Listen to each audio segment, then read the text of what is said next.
Hello, this is Steven and yes, we are back with yet another Batman 66 episode review. Today, we'll be reviewing the episode The Dead Bringers. Let's get into it.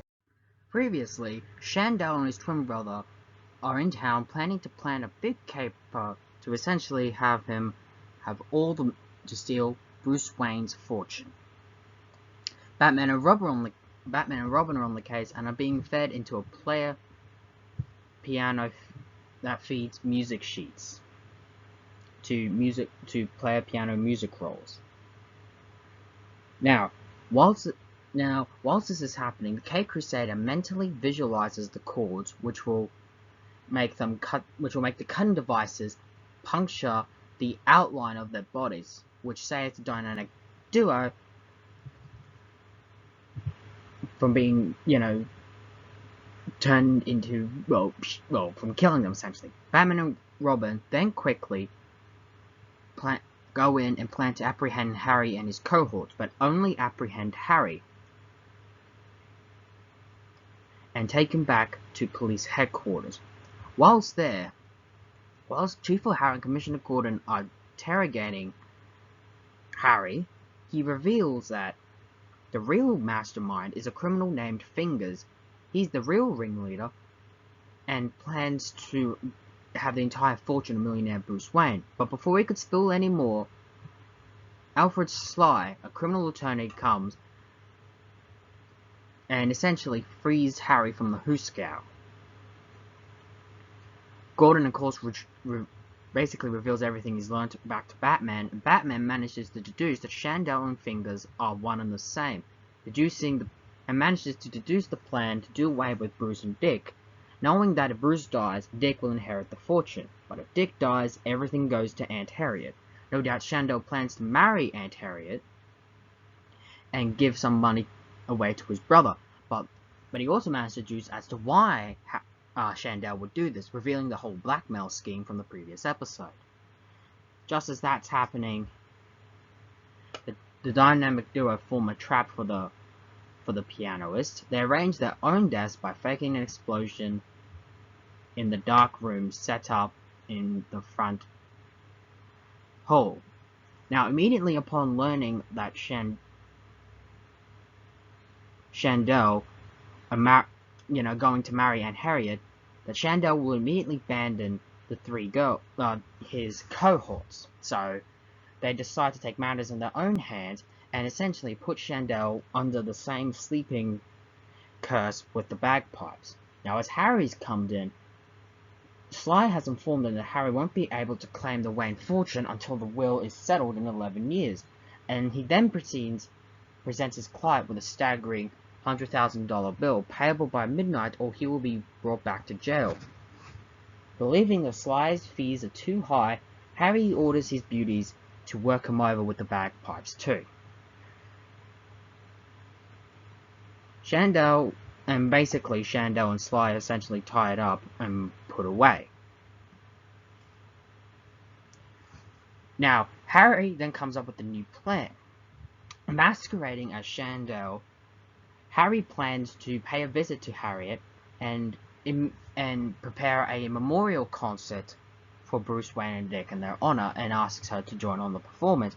Just as he leaves by kissing Harriet on the hand, Harriet immediately knows that it's a phony and is not the real Chandell. Just as that's happening, we then cut to a new scene where Harriet is with the fake Chandell, and Harriet pulls a gun on him, and I'm shocked at that. And it's revealed that the new plan was to kidnap Harriet and sell her for a gigantic ransom, considering that the board needs her signature for the Foundation to work. And just as he's about to take Harriet away, she is knocked out by the bagpipes again. By the bagpipe sound, and essentially is taken hostage. Harriet then transports her and including Alfred, who was revealed to be in the car and is now locked up. They're locked in a briefcase, and Harry machine gun fires the case, only to be shocked that Batman and Robin burst out with a bat shield. And then a bat fight breaks out, resulting in Harry, his goons, and the three girls essentially being done with. And Batman and Robin save Sly and Chandell from the, well, monstrous music roll machine. Harriet is then at Gotham City Police Department receiving a Medal of Bravery, but is saddened to learn that Chandell has broken their engagement and is going on a long world tour, which in reality, Chandell, Harry, and basically all the gang is actually locked up in prison, and Chandell is essentially playing his piano as a piano concert for everyone there. However, Harry notes that Harry vows that he will bust out of prison one day, and no one is going to stop him. And that's where we end our episode. We're saying that the Penguin will be back next week. Now, the biggest thing to note about this two-parter is the enormous role Aunt Harriet gets. Aunt Harriet has been given small, not very small roles. The only real major role she had up until this point was in the Cell of the Great episode. This was really huge and groundbreaking to have her have more of a role, and to her pull a gun is arguably one of my favorite moments. Batman and Robin, as always, and Bruce and Dick are really great in everything, but for me, let's be honest, out of all the main cast, even Police Commissioner Gordon, Chief O'Hara, the real main star for the main cast was Aunt Harriet. She blew us out of the water. She was having more of a role in the previous one, but for me, to have her just hold that gun at gunpoint was one of the best moments. Chandell, Liberace, all said. Like I said, everything I've criticized in the previous episode still sticks. But for me, Chandell getting double-crossed, I found shocking it happened. But it made sense for Harry. He's truly the main real villain of the piece, so it made sense for him to have much more of a role. There's nothing more I can say about. It's a bizarre casting choice, and Chandell is so nice. You know that he doesn't want to be involved in this, but he's trying a best out of a bad situation. And again, I don't buy Liberace playing the bad guy, well, as the evil twin, nor do I buy him as a ladies' man. I buy him as a man at the piano, as the kindest man, and I feel sympathy for him for being blackmailed into this situation. Harry, on the other hand, is a downright evil guy. Now, I've got to point out something. I don't buy Liberace as the bad guy. He's too nice. But despite that, him trying to be bad is goofy and laughable. It kind of works. Again, I would have liked they could have had maybe another big musician to play the twin brother angle. I'm probably repeating stuff I said in the previous one.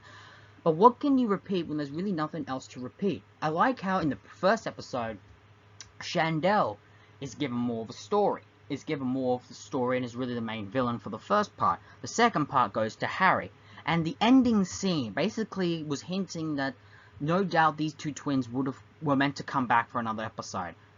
I probably don't know why they didn't come back. I wouldn't have minded, but I can see why. And the Rogues Gallery, they're not really that big, threatening, or even really that colorful to even remotely bring back.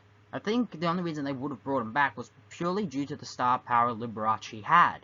And I would have seen that as the reason for a possible return. But then again, what more story could you have done? Really? What more? Other than that, they're kind of okay. These three dancing girls are just as great, and I like how they have, and these, like, villainous moles have more of a role in the story than most female villain accomplices do, and I like that for that fact. It's clear that the main redhead is really the true leader of the trio, with these two really being the muscle. However, I will admit, they're not really that... Okay, actually, I should take that back. They're fun, but I really wish there could have been more character. I like the double cross bit, and it's really interesting, came completely out of nowhere for me. I absolutely loved it. The Dead Ringers. I had the same feelings with this episode like I did with the first part that came before it. They have their good moments, and they have their weird moments. just like that, I'm not sure what to make of this episode. I can enjoy the fun and Liberace's star power, but the question is, do I think Chandell, and by extension Harry, are really bad villains? They're kind of mediocre, but they're not the worst of the worst villains on the show. But I can see why people would categorize them in that category. But I don't see it that way. I find them as just bizarre casting choice characters, and that's what draws me into these into this two-parter. Again, this two-parter was the highest rated episodes on the show at the time, and I see why. Liberace has huge star power. In fact, the only reason to see these episodes is for Liberace.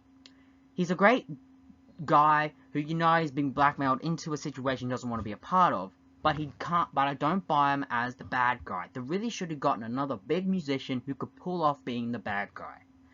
Anyway, that's Dead Ringers. And there we are. Dead Ringers. Sadly, this will be the last time we would see Chandell and Harry and basically Liberace on the show. It's a real... I could see why they didn't get brought back. I wouldn't have minded. But again, just like with the Archer, I'm kind of not losing cry over it. Join us next time as Batman. We'll be tackling the Penguin. And trust me, that matchup has been long overdue. So tune in next time for the same Steven hour, the same Steven channel. Ladies and gentlemen, so long for now.